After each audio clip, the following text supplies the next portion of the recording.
Innalladzina amanu tsumma kafaru. Sesungguhnya orang-orang beriman lalu kufur, kemudian beriman balik, kemudian kufur.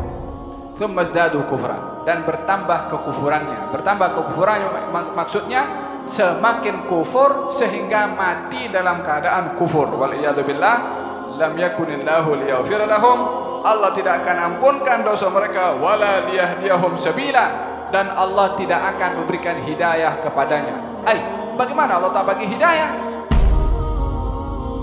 Orang pula akan mengatakan ini salahnya Allah Subhanahu wa taala. Tak, salah awak tak paham maksud Allah Subhanahu wa taala.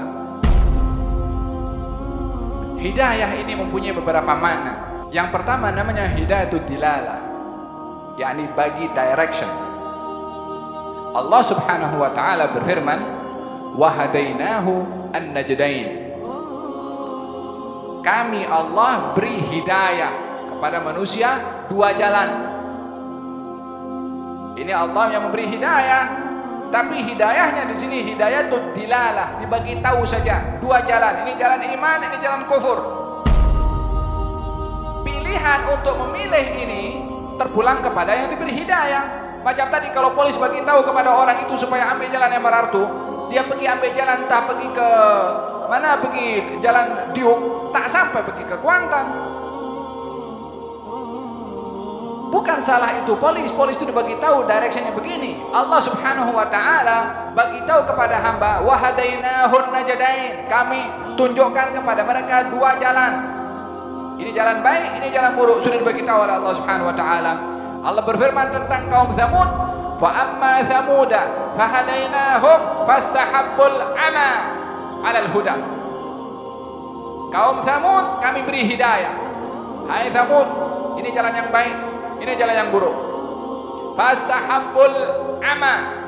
Tapi mereka kaum Tsamud lebih memilih buta kepada hidayah tersebut berbandingkan hidayah yang diberikan oleh Allah. Kepada siapakah Allah menisbahkan pilihan buta, yakni kebatilan? Ya kepada kaum Tsamud. Bagi Allah dah tunjukkan ini jalan yang baik, tapi mereka memilih yang tidak baik. Dan dalam hal ini Allah ketika menyatakan di sini Allah tidak memberi hidayah, yang dimaksudkan adalah mereka itu meninggalkan hidayah yang ditunjuk awal oleh Allah. Ketika mereka akan menerima hidayah, mereka tidak mendapatkan hidayah yang lain. Apa hidayah yang lain? Hidayatul ma'unah wa taufiq. Macam surat Al-Kahfi, Allah Subhanahu wa taala menceritakan tentang Ashabul Kahfi, wa rabatna ala qulubihim, dan Allah kuatkan hati mereka Ashabul Kahfi dalam iman, yang kemudian wazidnahum huda, kami tambahkan hidayah kepadanya. Dia sudah dapat hidayah, tapi ditambahkan lagi hidayah. Hidayah yang pertama memilih kebenaran, hidayah yang kedua adalah diilhamkan supaya kekal melakukan kebenaran tersebut.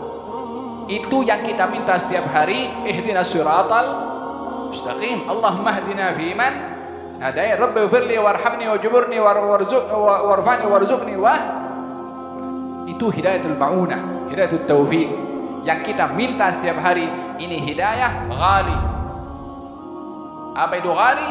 Mahal, berharga. Kalau dapat hidayah jangan lepaskan peluang. Mungkin tak balik lagi itu hidayah. Kalau ada ilham di dalam hati ini dari Allah untuk berbuat kebaikan, respon dengan segera. Kod entah dilalaikan oleh syaitan, lupa pula kepada apa diilhamkan daripada hidayah tersebut. Faham dong? Yang ketiga, ini hidayah namanya hidayatul al-kashfi lil hujub.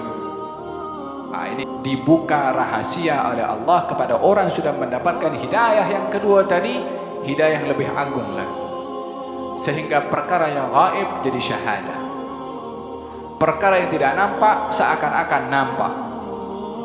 Ini saya ceritakan supaya kita tahu kita di level tahap mana hidayah yang ada kepada kita ini, dan sampai bila kita kekal dalam hidayah seperti ini. Kita mesti upgrade kita punya hidayah.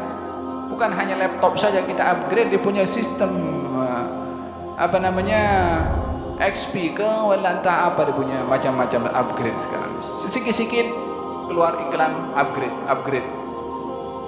Jadikan itu upgrade untuk kita punya iman, kita punya takwa kepada Allah Subhanahu wa taala. Sistem teknologi dibuat manusia sentiasa upgrade, ada update-nya setiap saat.